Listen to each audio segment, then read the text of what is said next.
Watch this if you want to become your best productive self. Who balances everything? Most of the time, because we're not going to be perfect all the time. By the way, my name is Lauren, and I share personal growth tips and small steps, and today is small steps to your productivity. The first one is knowing what your distractions are and managing them. Once you know how to manage your distractions and not get distracted by it, you will get more things done. Really, really obvious. So, the key to this is, first of all, knowing what the distraction is, and then second of all, coming up with a strategy to make sure you're not distracted by it. For example, TikTok. Scrolling through TikTok was one of my major distractions.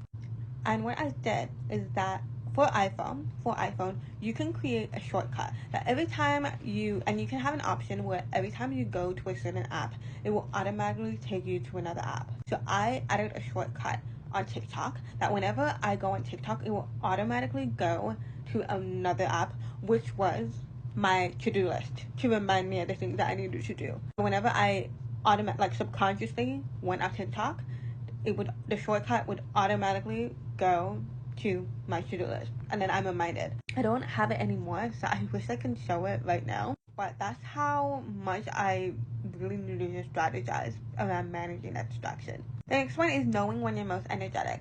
It's a popular productivity tip to work in the morning because that's when you get more focused, but not everyone is a morning person. So try to figure out when you are most energetic and try to schedule your work task or your study task within that time frame. If you are able to, if your schedule allows it. But honestly, it is better to work at the times when you're most energetic. Again, very obvious things.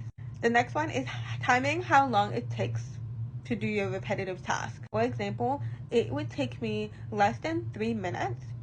When I was living in a building, it would take me less than 3 minutes to go downstairs to put my trash in the dumpster room. But I was procrastinating it for a long time. But once I timed it and discovered that it would take less than 3 minutes, I did it a lot more. That can be the same for the other tasks that you are probably procrastinating on. So whatever task that you are repeatedly doing that takes about the same amount of time, time it.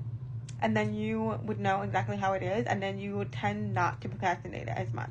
The next one is dead time activities, which means dead time is when you have random free time.